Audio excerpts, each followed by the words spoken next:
Solutions. It's a technology and innovation hub based in Kisumu with a mission to bridge the digital divide across Africa by empowering people with practical industry-ready tech skills. Like I've had some of you here already in the tech space, so even we provide other courses so you can upskill like DevOps. So we specialize in professional tech training, that is from software engineering, data science to AI, and IT support engineering, and even the topic we're diving into today, that is DevOps. So our mission is to be the leading catalyst for digital transformation, and the events like this are at the heart of that mission. So we normally have these events like every Thursday at this time with different topics or with different lines in tech. So we believe that understanding modern practices like DevOps isn't just luxury; it's a necessity for anyone who build a resilient and impactful tech career in 2025 and beyond. So now, if you ever spent a late night troubleshooting a deployment that worked perfectly on your machine, if you ever felt the tension between wanting to ship new features fast and the need to keep systems stable, or if you just heard the term CI/CD, Docker or Kubernetes and wondered what the magic is all about, then you're in the right place, because today we are demystifying it all. We are going to open the hood and look at the complete DevOps playbook. Before we dive into the conversation, we have an expert with us. We are incredibly privileged to have with us a professional who lives and does this stuff with DevOps. So without further ado, ladies and gentlemen, devs and aspiring DevOps wizard, put your hands together in the chat for Joseph Njogu, our speaker for today. Joseph is a top-tier software and DevOps engineer and the CTO at the Optimal Operation Interface, where he architects scalable, bulletproof systems. So his resume is a masterclass in applied DevOps, from powering electric vehicles at ARC Ride Kenya to automating agrotech at Fuga African, building robust infrastructure at Crysoft Inc. He's a Python and DevOps engineer who dominates the tools we are here to learn about, and he'll share with us more about his experience and everything he does. So he even builds his own custom DevOps libraries. Please give one round of applause for Joseph Njogu. Joseph, the stage is all yours, so you're welcome. Thank you, Shali. Nasikia karibu nijabie. Yay! Yeah, yay! All right. Hi guys. I hope we are all doing good. Yeah, so my name is Joseph Njogu. Karibu hata nasahau na jina Njogu. My name is Joseph Wambugu, and currently I'm going with my surname. Hiyo ndio wananiita huku nje, si mimi ndio wananiita. But again, mzazi atiniambia jina ni la kuitwa na watu, hata si lako la kutumia.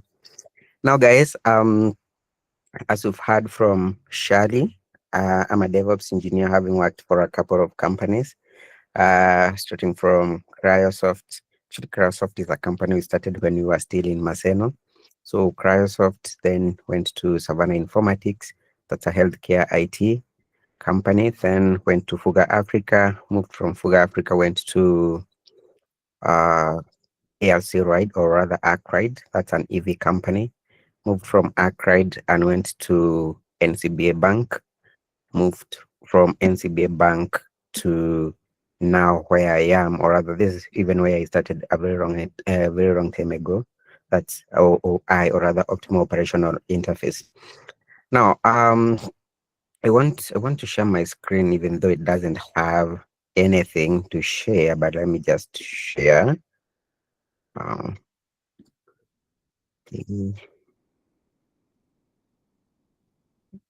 Okay. Let me know if you can see my screen. Shall I confirm? Yes, I can see your screen. Awesome. Yeah, so right here I have these just few things highlighted. Before we start anything to do with DevOps, let's just talk about these things here. OOI, that's optimal operational interface, what we do, how can you benefit from what we do, and how can you contribute. I mean, now it's the attendees. This one is for the attendees. What do we do? Who are we? Where are we based? How can you contribute? Because again, as Shadi has said, Convertex, I believe they specialize in, you know, educating people, rather teaching people how to build softwares, how to become data scientists, machine learning experts, to become DevOps engineers, etc, etc. Now, how can you benefit from not just, you know, me speaking or rather telling you what DevOps is, how you can apply DevOps, but how can you really benefit from optimal operational interface? So just I'll just run here and write down there, rather put on the website here. That's for optimal operational interface. And yeah, so this is the company. Yeah. And as you can see from here, says this OOI, or rather the one is the digital solution company you need, headquartered in Minnesota. So it's a US based company, but with a sister company here in Nairobi. So, and Kenya offer global solution for small to medium businesses. Uh, Yeah, so this company has been in operation for the last 25 years. I don't know if you've ever heard of this company, but it has been in operation for the last 25 years. Or rather, these are originating from the parent company called MIB. I don't know about MIB for today. Let's just talk about optimal operational interface. So amongst the things that we offer to small and medium businesses is building websites, mobile applications, and softwares. So now, can you imagine what you are being taught at Codvertex and how you can apply now here? If we are offering this to our clients and to our customer who are based in the US, others are based here in Kenya. Now, trust me, you can really benefit from this. One, by either becoming an intern or even becoming a full employee of optimal operational interface. Again, another thing that we are offering is cyber ready services, or rather cyber security. So if you are venturing into cyber security, this is your place. Again, you can benefit from becoming an intern, moving from an intern to a full employee. And, you know, even becoming an employee or becoming an intern is not really a thing. The main thing here is helping the community. Remember what we used to say. I don't know if you keep saying this while in school, that when I'm done schooling, I would want to go back to my society and give back. How are you giving back? Now, if you are venturing in cybersecurity, at least you ensure that, you know, like for example, right now we are having the cyber bill, the cybersecurity bill. How can you help the community understand the cybersecurity bill? How can you help the society and community to protect themselves against cyberbullying, against cyber attacks, and etc. Amongst other things is now the IT services, personalized IT services to cater to your business's infra. Again, remember right now, very many businesses are upcoming, they are growing, they are, you know, they are starting, or rather people are starting their startups. How can you help them, you know, implement IT? Because again, in this digital era, we are saying the most important thing that a business can do is to ensure it has a digital footprint. So how do you help organizations to have that digital footprint? Now, you as an expert, you as an IT expert, is your job to do that. Now, imagine what you can achieve using optimal operational platform. Now, we give you a platform, we give you the clients, and you implement this. And remember what I'm saying, it's not just in Kenya, just not just in Kenya, but global again. And again, something we've been saying for a very long time. You know, I'm a Kenyan. I want to earn in dollars but spend in Kenya shillings. Who is with me that in that one? Yeah. So again, another thing is business support and technology consulting. Now, when we talk about these, remember, organizations are upcoming. Uh, Organizations want to have their professional emails set up. And you know, when we talk about emails now, we are either speaking about the Google Workspace or the Google G Suite, or maybe you are talking about the Microsoft environment where you set up the Outlook emails, the professional or rather the organizational one. Now, with these, if you have these skill sets, you can you can help these small and medium businesses to set up these to support them whenever they need your assistance, and when they grow, you also grow. Yeah, so I think I'll leave this here. The website. I would want you to just visit it. That is ooi1.com.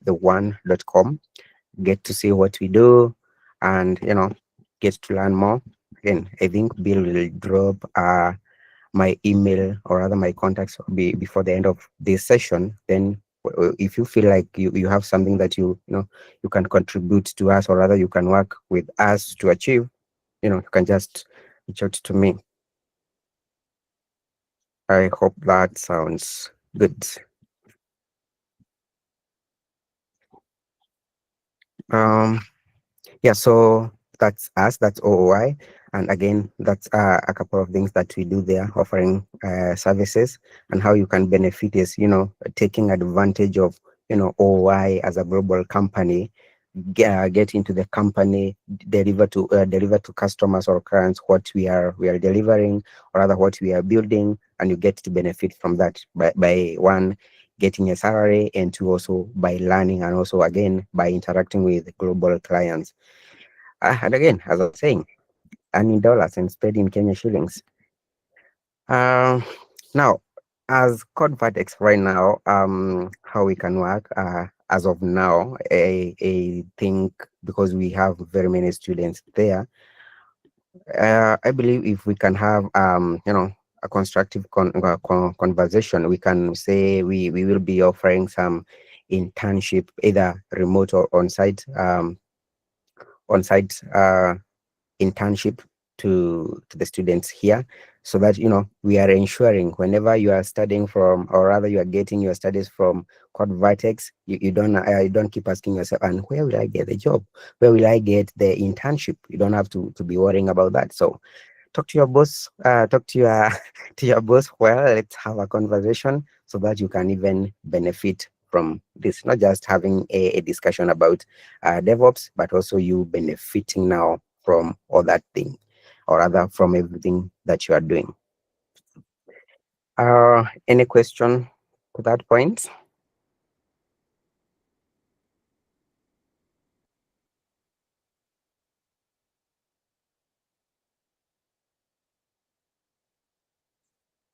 Don't shy up, guys. I love my talks to be interactive. We all discuss, we all talk. It's not a one-man show here. We all discuss. Again, remember the things that I've highlighted there are the things you will be facing, are the things that you expect to be problematic in the near future, where to get a job, where to get an internship. Okay, let's see one from the chats. So Felix, as have said, I'll drop my email. Let me just drop my email here. Uh, then you can drop me your resume, or rather we can have a detailed discussion on the same from my email, or maybe we can even just set up a Teams call. Yeah, thank you. Any other person? But Felix, hata tujaanza maneno na DevOps. Why are you running? Why are you running? Or rather, why are you rushing kwenye hatujafika? Anyway, guys, now, maybe let me stop sharing the screen for now. Now maybe just raise up your hand if you are a beginner DevOps engineer, or maybe this is the first time you're hearing about DevOps. For the first time you're hearing about DevOps, your hand. Okay, let me see from this side. I can see some 1, 2, 3, 4, 5. I said raise a hand. See, usiweke thumbs up. Mkono juu ndio nihesabu nione, because I don't want to say things that will make people shy away, and we are not helping people. We are here to help people. We are here to help everyone. So we have 1, 2, 3, 4, 5, 6, 7, 8. Okay, there are more than that, but I can see some 8 hands up out of 33. Okay, so this basically means most people here are DevOps. And okay, all right, thank you. You can lower your hands. Thank you, everyone. Um, yeah. So I want to see now if maybe it's not for the first. You're not hearing DevOps for the first time. You've heard about it. You've done something about it, but so far not yet landed a job in DevOps. Can see one. Can see Samuel. When you are Samuel. Yeah, just you. Okay. How about Felix? Felix, have you managed to work in some company? Okay, I can see you've raised your hand. All right. All right then. This is what we will do it, and maybe we can all agree on something. Uh, maybe Bill will create us another time to ensure at least we've ensured that everyone is learning, or rather everyone is moving from beginner to an expert level. That you start from 0 to hireable. I would say from 0 to hireable, rather from where you can be placed now in a place where you can learn. Because again, we'll talk to Bill about that. So we'll just start from somewhere. And guys, because I didn't want to make these my one man show run, or rather session, I came up with something interesting here. Actually, not came up with something, but I decided to use something interesting here that would help everyone, not just me, not just you, but even your friends. But before we get to that point, okay. Yeah, I've had multiple sessions that at the end of it you get to understand that people did not get anything that you are talking about. Uh, this is with some rare case scenarios. Yeah, like for instance, last year I was in Accra, Ghana, speaking about shipping it and running it. That's DevOps. But at the end, you'll hear people asking you, what was that? I've never heard of that. That's one. The same year, in December, I went to Dar es Salaam. I had actually the same session about shipping and running it. And, again, I had to reschedule another talk for almost 3 hours to ensure people are learning from the very beginning to somewhere. And yeah, some 3 weeks ago was in South Africa, Johannesburg, to do the same, but now this was different too. But this was about publishing Python libraries on Piper Register, or rather Index. But again, you hear people saying, never heard of that. But anyway, I don't want people to say, or rather to get nothing out of this talk. So let's try and do something that will ensure people are getting something, or rather you get from you get to learn something. Even if it's not a complete thing, then you can complete the next thing. So maybe with a show of hand, how many people have ever heard of roadmap.sh? It's a site, roadmap.sh. I can see my greatest friend here, Charles Mushugu, is in the call. Hi Charles. How you doing, man? I'm very fine. Awesome, awesome, awesome. I love that. I love that. So, guys, again, afadhali tuongee ukweli now. If good, So, if you have any question, this is another guy. We were grilled together by one of the greatest bosses you can ever meet in this world to ensure that we learned something.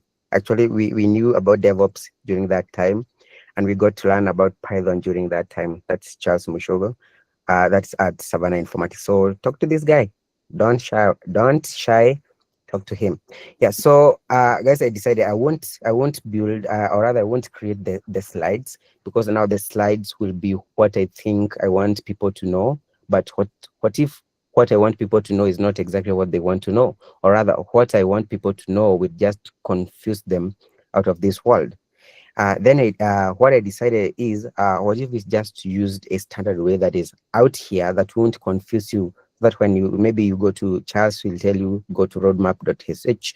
If you go to Bill, he'll tell you go to roadmap.sh, and from there, that's where you can learn.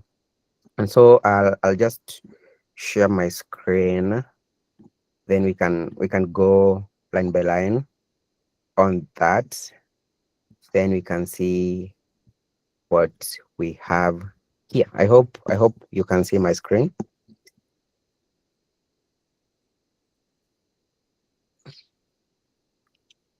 Shally, I'm not using multiple screens for now, so if I ask a question, please answer. You sit down and see on the screen when you go sit down here, like just say yes. You can say yes. Okay.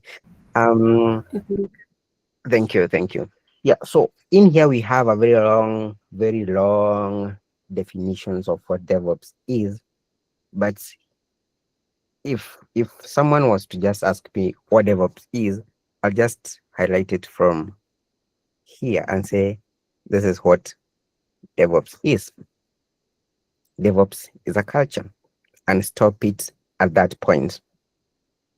Why? Because culture is the way of living, and each and every company, or rather different companies, have their own ways of living as companies, or rather they have their own cultures within those companies.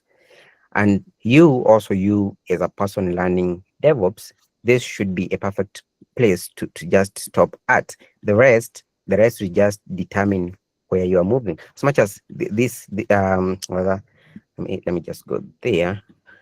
As much as this whole point here, collaborative mindset, communication, integration, and automation all comes handy when you talk about DevOps.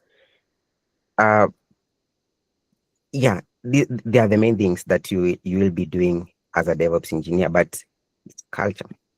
First things first, it's a culture dominated with so many tools that you choose that will fit your culture. Like for instance, we can say here, uh let's treat food as our software. So we have a software here, which is our food. Now, in terms of eating it or ensuring that it has reached or it's in our stomachs, we can decide, I just I'll wash my hands and use my hands to pick the food from the plate.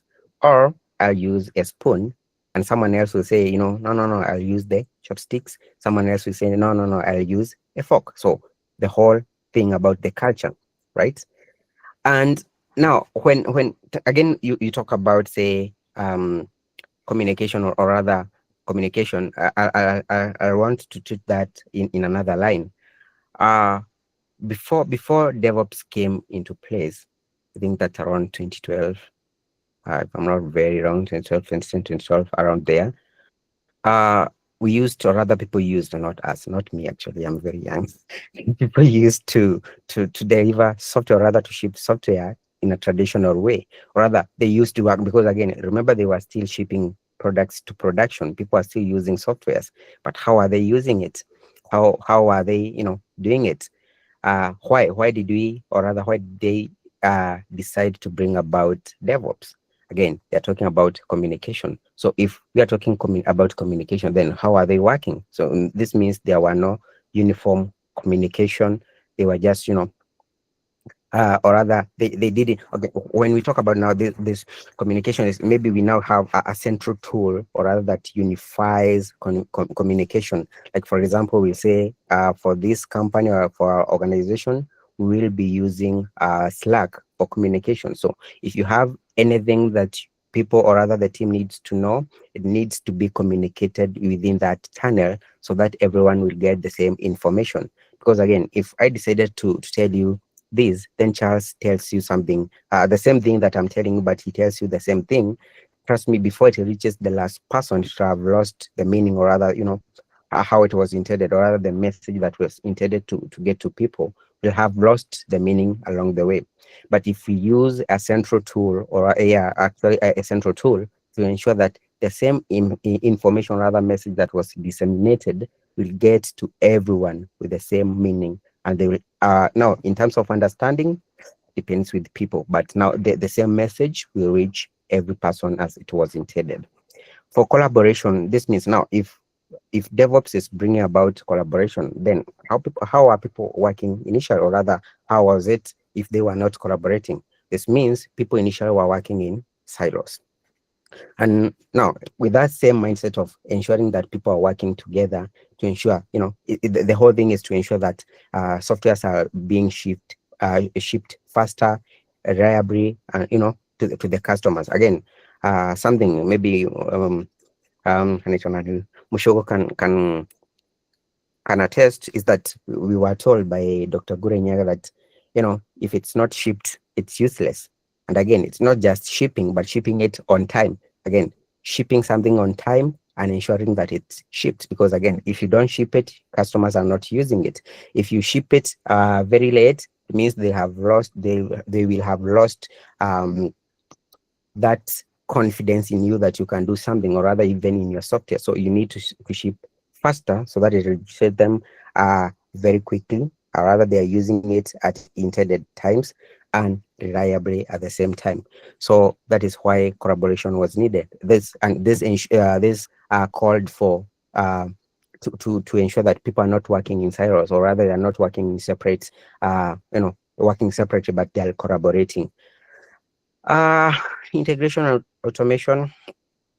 For automation is to ensure that you're trying to remove those errors, quick errors, or rather the stupid errors that can occur, or rather can happen when you're running something one by one. Let's just assume like this: we want to configure a system, and this system, configuration of a system is usually running of commands. These commands can be run one by one, or rather you can write a script that will automate, or rather will just run all the commands that you wanted to be run sequentially, or rather, automatically. And with that, it will ensure first, during downtimes, or rather when your infra is down, or rather you want to spin a new one, you can just use the same template, or rather the same script to provision, or rather to configure another system very fast using automation. Yeah, so in integration, I would say, like, put it like this. I don't know what ticketing systems you people use, but now imagine you have a software, or rather maybe you've built a software that you want to implement your own ticketing system, or rather on call, or rather you are implementing the customer support for on call, or you want, when your customer raises tickets, or rather when they call, you can manage all those tickets using your own implement. Now you have built an API, or rather a whole system, using maybe front end and a backend, using, maybe say you used maybe Python, or maybe used Go or Java, your front end React, Angular, or whatever you used. Then you want to integrate it with that communication platforms, like say you have Twilio, maybe you have something like African Stocking APIs, you have something like Zamad for managing your tickets, and so on and so forth. So that come handy when you're talking about integration, or maybe it's vast. It's not just what I'm talking about. It's vast, not just integrating those softwares, but it's big. It's bigger than that. Yeah. For what DevOps is, I want to stop it at that point, because again, as I said, this resource is accessible, so you can just use it and see and read, or rather read through and see what it has. Now, we have the DevOps roadmap. Now, this is for the young people. All right, let me just call you young. For the young, I mean, not young in terms of your age, but young in terms of this field. You just started, you just heard about DevOps. You want to get started, you want to do something into DevOps. This is for you. And also even for the people who said maybe they have 1 or 2 years of experience in DevOps, I'll tell you one thing. This environment, or rather this field of DevOps, is very, very big. Now, and the reason as to why I'm saying this, for those few companies that I worked for, and the most recent one that I moved from, that's NCBA, you'll find that each and every company, the tools they were using are different from each other. Different from each other. And with that, it means that this will come handy, because now you'll find that each and every tool listed here, you'll find different company using it. Now, maybe the certain company, like for example, let's just start it from up here, because again, someone would want to ask. Actually, there is a question down here. It asks, does a DevOps engineer know how to code? A question. So who would answer that? I know you've already opened that, but do you think a DevOps engineer will know how to code, or are they supposed to know how to code, guys?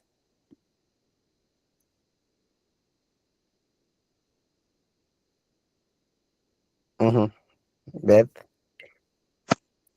Okay, let me try. Like he is supposed to know how the code goes because he is dealing with the deployment of the code, and like for example, where he is writing the code like Terraform, he will just write some code, but he needs to know some basics in programming, but it's not like all. But the best thing I prefer, like you being like a full stack developer, and then you go to DevOps. Yeah. Okay. I love your honest answer. Now, you've said you're supposed to know the basics. Oh, I wonder. Now, Charles, let's go back to 2019. Just tell us, do you think you're supposed to know the basics, or you're supposed to know how to code? I think you should know how to code really well. Very well. This means writing code and testing it, writing tests. Right, Charles? Yes. Thank you. Thank you. So,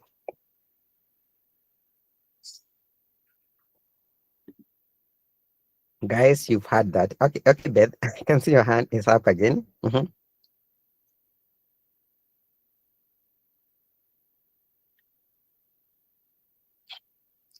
Yes, Beth.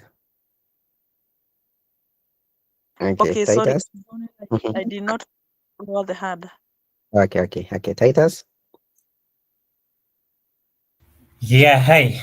Um, so, from my experience and from what I've seen, Mhm, I don't think you need to really know how to code well or become a programmer at all to be a DevOps engineer.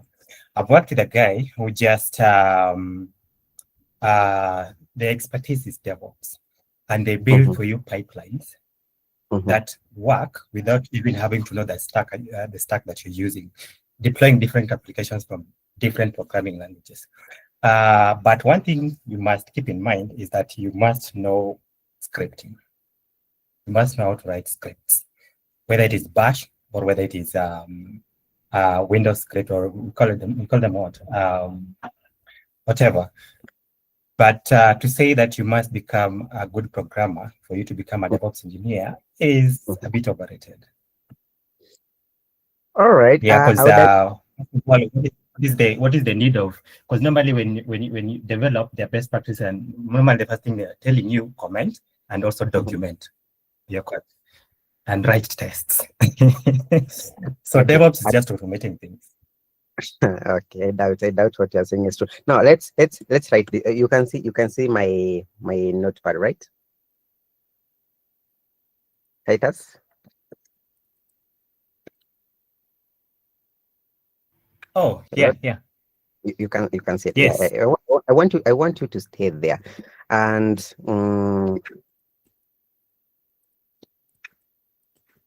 yeah. So I've written this one here. Actually, it starts from build it,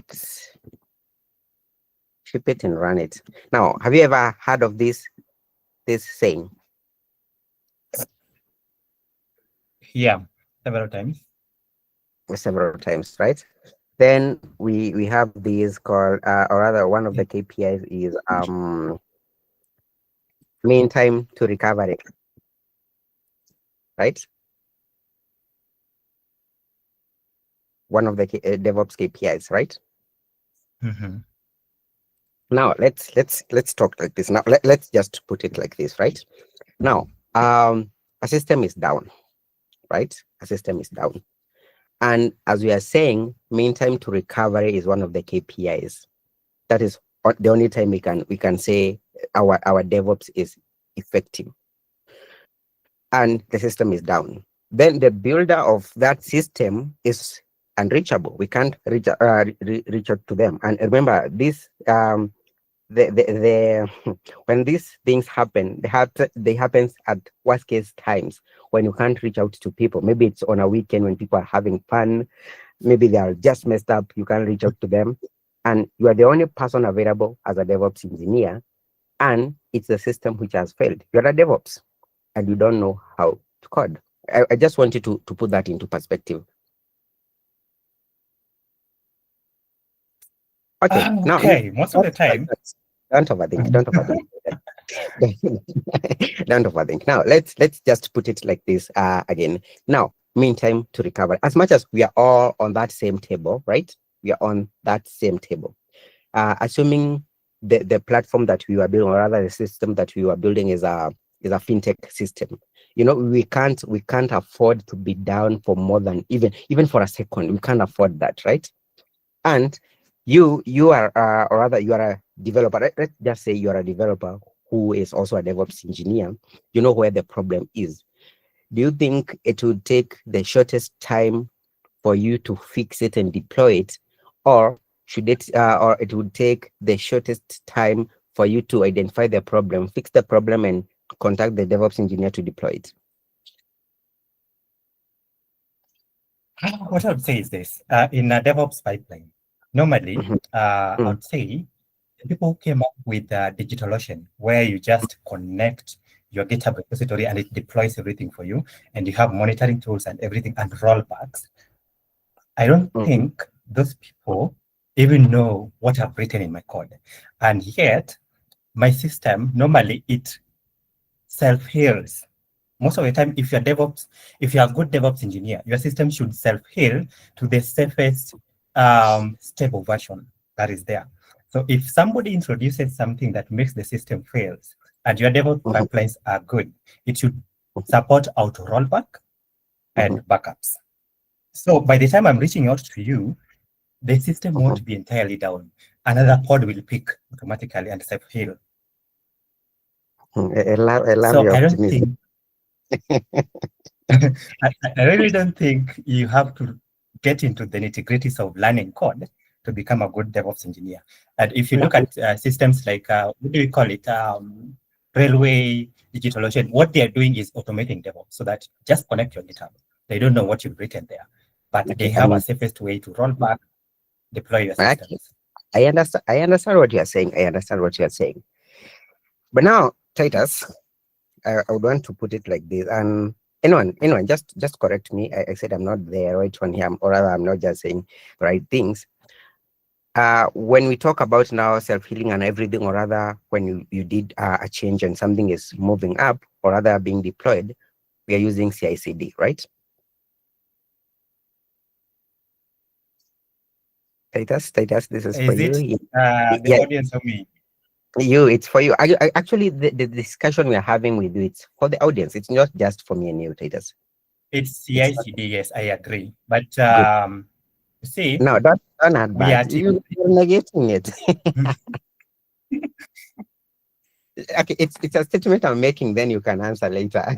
Okay, we are using CI/CD, right? And in that CI/CD, we have the CD has the D has the delivery and has the deployment. Now, the only time it's automated, again, I don't know where you people work, but the D, the deployment bit, that one is automated, fully automated. When a developer pushes something to the main branch, the pipeline runs, the images are built, the whatever the Kubernetes and everything, that one will go directly to that environment. We usually call it the UAT. No, that one will go there direct. It's automated. But for the delivery bit, it must have a human interaction. It must get it right. It must.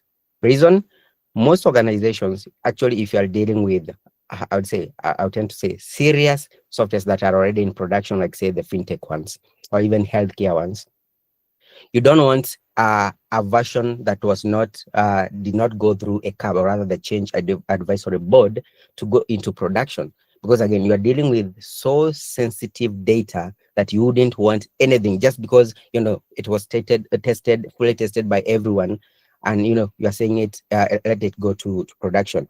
Some organizations, I'll say serious organizations that are dealing with serious things, something that goes to production must go through change advisory board. I don't know. I want to be corrected. I stand to be corrected on that one.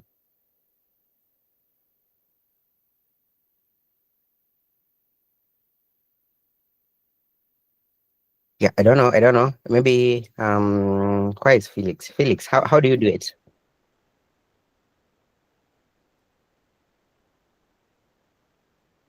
Hello, sorry, I did not hear Did you you well. take question? I was on something else. Okay, can you repeat your question? Yeah, so okay. Wacha tukuache. Itakuwa refu sana kuirudia, yote ni refu. Now, Charles, are you following through? Yes. Do you usually do the CAB, the change advisory board? Yeah, it has to be approved before it goes to production. Exactly, but anything to UAT. But remember, we have deployment patterns. We have blue, green, canary, blah blah blah, right? But anything that goes to production, anything, doesn't matter it was a hot fix or anything, must go through change advisory board. So that one will, okay, actually, even the version that goes to production, these are controlled versions. I mean, when I say controlled version, this version was either maybe promoted manually. Actually, most of them are promoted manually before they are released to that branch, or rather to that environment, the production environment. Because again, I wouldn't expect to see the production versions to be very many. So I don't know, but let us actually we can have that discussion at a later date, or rather again, because I believe we'll have that. Now the question was, is a software engineer, or rather is a DevOps engineer supposed to know how to code? Yeah, I would still say yes, because of so many things, but it's not really like a must. But right now, if you are to ask people, do you really need to know how to do data structures, blah blah blah, so those things, so that you know how to code? People would have said yes a long time ago, or rather for the people who did IT, computer science, computer technology. But now for the people who are going to boot camps, if you tell them that, they'll say no, we want to correct you on that one. Now, you need to know how to script using this, say scripting for that matter, or rather, because for the automation bit, you're either using Python, Go, Ruby, Rust, or maybe JavaScript. I don't know who uses JavaScript, but at least for Python and Go, I've seen people using Python and Go. So at least you need to know how to use these programming languages. Then for operating system, I don't know where you people are deploying your applications, but for most part of it, most applications, or rather most softwares, are being deployed on Linux server. So at least you need to know one or two, but mostly, yeah, actually, let me just say, you just need to know one or two your Linux servers, or maybe how they work. And you also need to have this thing of, or rather to know how to script using Bash or PowerShell if you're using Windows, or rather if you're a Windows person, or maybe your company. Remember, we said it's all about the culture. Maybe your culture is Python, or rather the company's culture is Python or Go. That's the culture you go with. For scripting, if your company goes with PowerShell, go with it. If Bash, go with Bash. Now, then we come to this point where we're talking now about the terminology. The terminology, though, it encompasses all this: the Bash, the operating system, the version control, and now these things, the monitoring and everything. So now the APM, the infra monitoring and everything, these are the things that you'll need to know. And when you see them highlighted like this, actually this is a perfect environment to look at them like this, because they have not highlighted a specific tool that you use for. Okay, I read that one. Process monitoring. For process monitoring, Charles, this is where we were using something like supervisor D, system D. Yeah. Awesome. Yeah, then for performance monitoring, guys, this is where maybe you'll use something like to collect the metrics, you use Prometheus. To visualize it, you use Grafana, or maybe you can just use the ELK stack, that's Elasticsearch, Kibana, and Logstash, or even you can use the Dynatrace if you're that person. Networking tools, yeah, now for the people who are into Kubernetes, now this is the topic that hits a lot. The likes of Service Mesh, the likes of Calico, the likes of Istio, Linkerd. So these are the things that you need to know. I don't want to talk about this. Then we said about the operating system. Get to know one that is Linux based. Then we have version control. This is a must for version control. And the mainly used one is Git. I don't know how many people are using Mercurial, but I think Git is commonly used by almost everyone. Be it you're using GitHub, GitLab, Bitbucket, Azure DevOps, you're using the Git technology. So it's a good technology to learn. That's Git. Then on this one now on the text editors. Sometimes it comes handy if you have a hotfix that you want to do on your server, and you know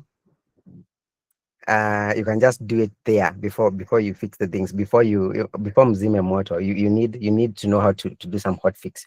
Maybe you need to know how to use Vim before ushindwe tena umefungua Vim kwa server alafu umeshindwa kuexit, or maybe Nano or Emacs. So you need to know how to use one. Yeah, so then we will come to version control, service or systems hosting zones. We have all of these. But now let's talk about the containers, or rather the container runtimes. I think this learning path is not really, I wouldn't say it's really updated, but it's updated as far as DevOps is concerned. But I think for CNCF, they removed Docker as the primary container runtime environment, or rather for container building, they're using container D, something to do with that. So just do some exploration on that. So for containers, the best one to go with, actually, as much as they have removed it, most people are still using Docker. So let's go with Docker for building containers. And guys, now at this point, I would want to maybe highlight, let's see. Actually, when we were still learning, when I say when we, I'm saying me and Charles, Docker was like, more things, or other things to explore. Among other things to explore, Docker was amongst them. So we were still maybe deploying things. As much as everything was automated, we were still deploying things on bare metal. So we were not using Docker at that time. So at that time, that was the time we were really facing the problem was, it's running in my machine. Or even maybe you use the same tutorial, but on Charles' machine is running, mine is not running, someone else is running, like that. But now, because or rather now, the Docker environment can say abstract all that, and ensure that because everything is within a container, if you take this container and take it to another machine, you'll still expect it to run. But I doubt. I don't know. Okay, let me go back to the call now. How many people? Let me stop sharing actually, because I want to see something. Yeah. So how many people have build Docker images? A hand, please, a hand. Docker images. Yeah, Docker images, Docker. Wow, I love it. Actually, I know it's a lot of people have built Docker images. How many people have built those Docker images using Linux machines? Yeah, Linux machines, Linux machines, Linux machines. All right. Yeah, then, and I know if you've built a Docker image, it means you have a Docker Hub account, or rather you have that repository, you've published your Docker image so that you can just pull it at any given time and build it.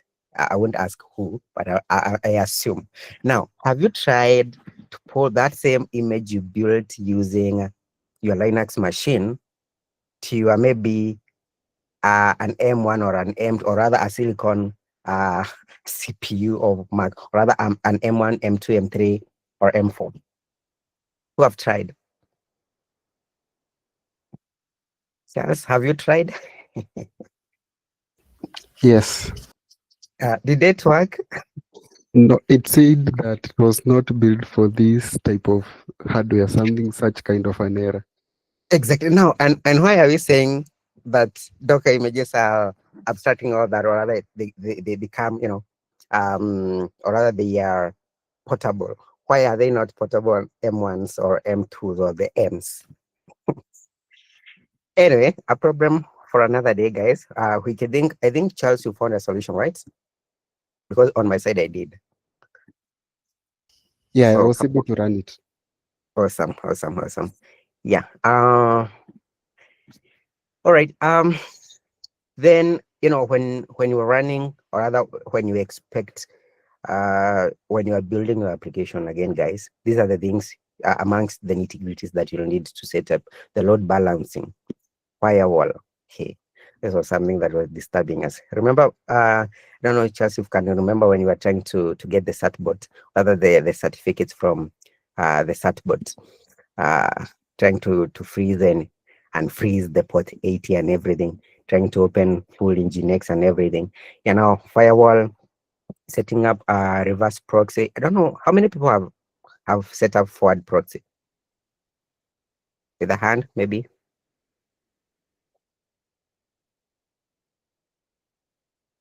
Cool. Okay, Charles. Wow. All right. Then caching server.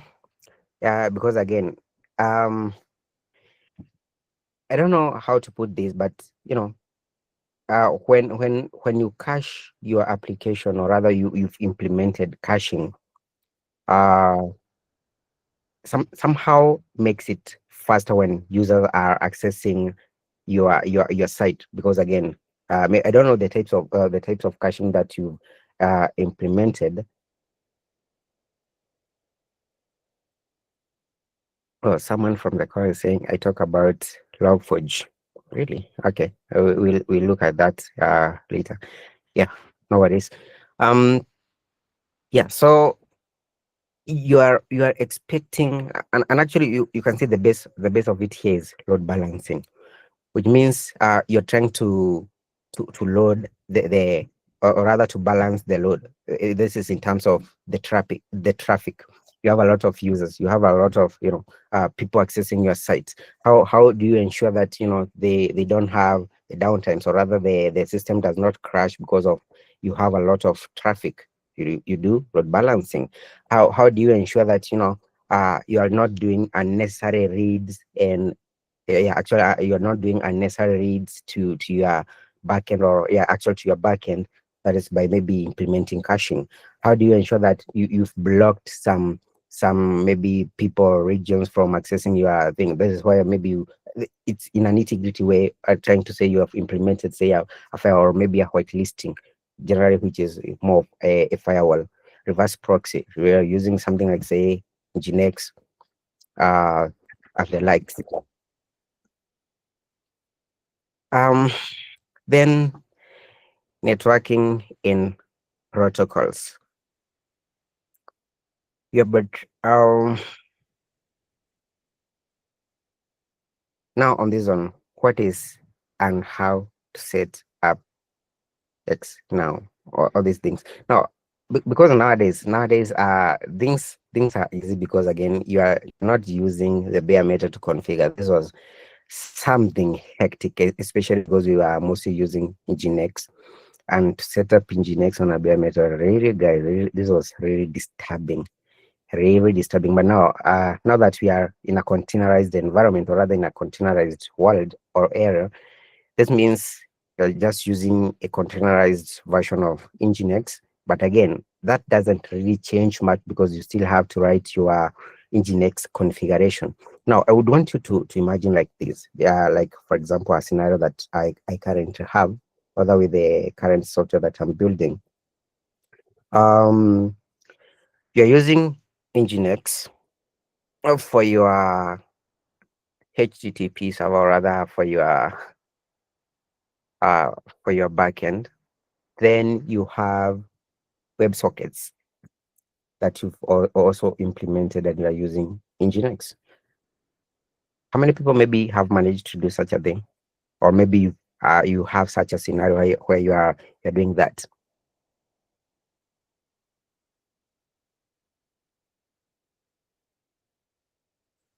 Okay, no worries. Yeah, so to that point, because I would still want maybe the next session to have another person together with me to discuss a couple of things. And this maybe I would request, say, Bill to include Charles in that discussion. But we'll still continue with the same, but now from that point to this point where we are, to this point, first do a practical demo on all of these things. Say, how do you like, for example, this is what you are writing. Your application is written in Python. You want this application to be deployed on a Linux server, but first things, we want this application to be containerized. We want this application to be containerized. What orchestration tool, which container orchestration tool will we use? Will we use Kubernetes? Will we use Docker Compose? Now, this a Linux operation because it will be a cloud-based application server, or rather, it will be a cloud-based server. How will we configure it? How will we manage it? How will we provision it? Yeah, so those are the things that I would want us to discuss in the next meeting, or rather to do a demo of the same before we move to the next one. Again, as we said, as much as this was supposed to be a one-time thing, or rather a 1.5 hours thing, I don't think DevOps you can do it with 1.5 hours to finish on all of these things, as much as you would want to be touching one thing at a time. I hope that makes sense. Yeah, I see Sabi have been trying something. Okay, so let's try and see these. Let me take these and put it in my notes so that we don't miss it next time, or rather we fail to answer your question. Yeah, so this name, I can't pronounce it. Okay, now I'm new in tech and I'm here vibe coding a lot. Little after your explanation, I feel coding is very important. What is your take on vibe coding? This is what I would say actually. This is what I would say about vibe coding. I don't think, okay, whatever you want to achieve or maybe where you want to work, we really dictate a lot when it comes to this. Because I don't think anyone would want to give AI access to everything they are doing, or rather to even give AI control to everything, especially if you are in fintech or even in healthcare IT, to do such things, or rather to even give IT or rather AI to this. Now, what I'd say, have first things first, have that basic, or rather the vibe coding that I would maybe uh, expect you to be doing. Initially, we were using Stack Overflow to get solutions to the errors we are getting. Use AI to get solutions to those questions or rather to those answers, to let it help you to debug, but not really to generate you a whole code to do all those things. So yeah, use it wisely. Don't like go to a platform you're saying, I saw someone's maybe writing a whole script or rather a whole prompt, a chat GPT, then place it, I don't know in what AI platform that was, and then they get the whole source code where you say, I've built a full web application that's connected to Superbase or everything, I don't know. But because there's a lot when it comes to writing software. It's not just writing the front end that you are seeing here. The back end and everything is where the thing is, and actually even the front end, because if you look at what that AI or that the vibe coding is generating to you, is maybe just a one file. Do you really think that would be the best project structure, or even the folder and file structure that are given out here? And with that, maybe go and check this before you vibe code 12 factor app. Go and check that. Then can guide you on couple of things, very many things that will guide you on that one. So that's this guy here. I don't know how to pronounce that name.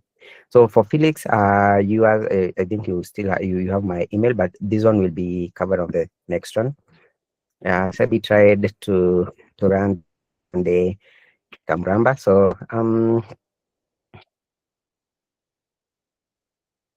yeah. I think it will be good if you get into touch. In touch, then we can turn to these. I don't think I've used Forge to do monitoring and everything. But we can check on it. Felix. Wow, this is the is DevOps worth it to learn? Yes, I'll say yes. Yes, it's worth it, guys. It's worth it.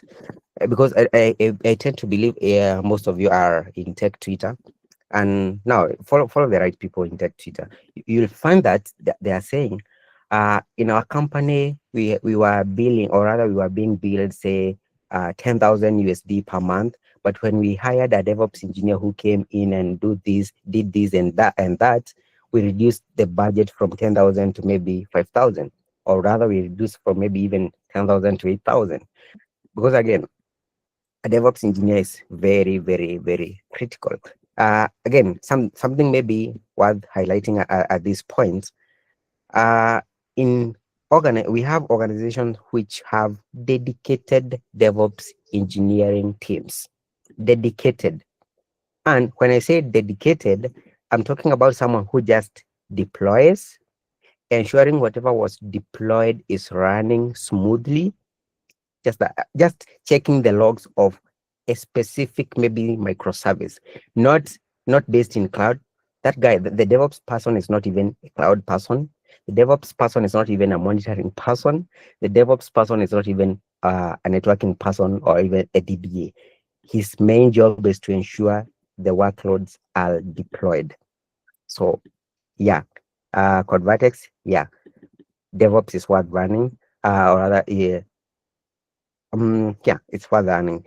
And maybe I don't want to hype anything.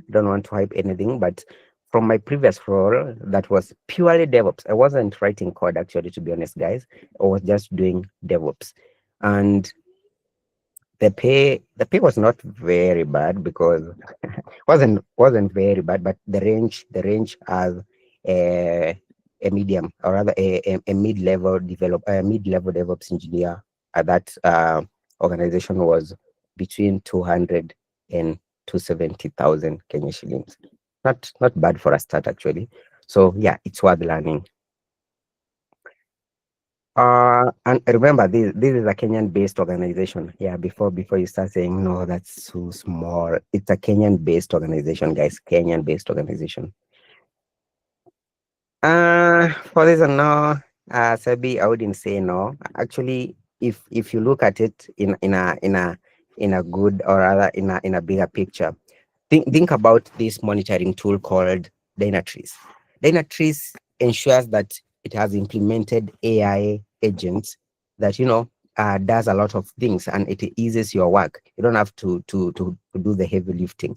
So AI is not here to die. AI is here to stay, but if and only if you use it in the right way, not just for coding, but using it the way it was maybe just intended to be used.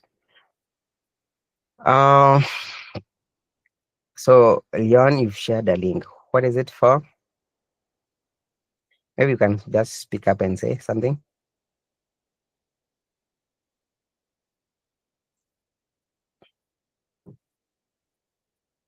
Yeah, maybe as we wait for you to speak. So we have Mushai, you said you are offering or to get in touch with you about yeah, you have my email here, Mushai. You have my email. I shared, or I don't know if you had already joined, but I can just reshare it again. Just reach out to me, then we can discuss about that. Yeah, so guys, I think for today on my end, that should be more than enough. I don't want to do any information overload before we even do any demos, because I don't think we are viable on doing any demo as of now, because as we said, we were looking at how many people have had DevOps before, and people are well versed with DevOps. Apart from a few people, actually I would count up, apart from say Charles, who is well versed, and maybe Felix and the other guy who is Titus. Yeah. And guys, the people, sorry guys, I want next time to know a lot of people so that I can interact with you. The main reason I interacted with Charles is because I worked with him. I have also worked with Titus. That's why you see us having that discussion. But the best part of it is, having an interactive session that, people are asking questions, you are airing your points, your opinions, so that we be on the same page, and, we don't make it a one-man show thing. Yeah, so Shirley, I think that's it from me. But we can answer maybe people who want to answer questions, maybe verbally. Okay, so thank you for that, Mr. Njogu. And maybe we can give some applause to our speaker.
Bill, I don't know if it's my internet, but I don't think I can hear you.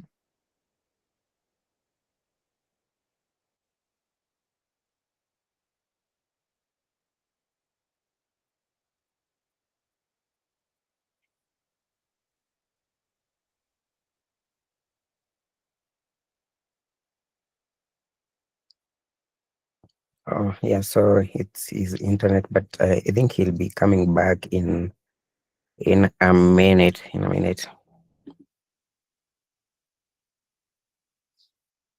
he should be back. Okay, sorry for that guys. I had some issue with my network, so maybe like I'll open the floor for some few questions, maybe like one or two. Like anybody with a question or maybe concern? Going once, any question? Oh, yeah, so maybe I think there being no question, we have these meetups like daily or weekly, like on Thursdays. So maybe you can follow our website at Converted IT Solutions. We have like a website. Then also maybe like you can follow like our LinkedIn profile. This is where like we share most of our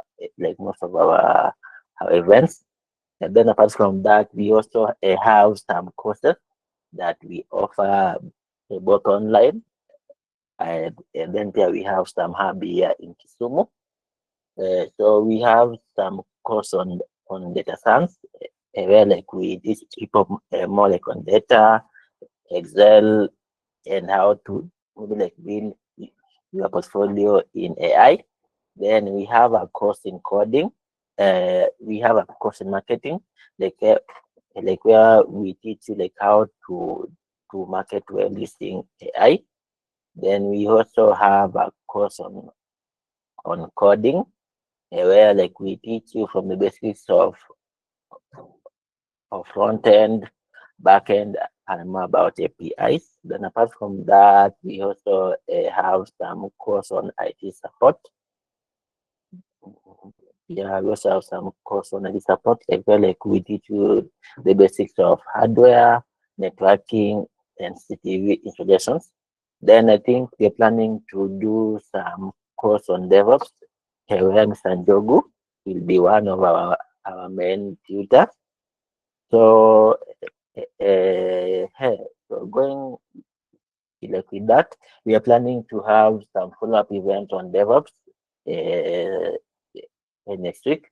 So you can follow like any of our pages either at Facebook, LinkedIn, and X. So this is where like we share most of the events. I see we have some hand up. So maybe you can shoot your question before we call it a day. Somebody like had his hand up.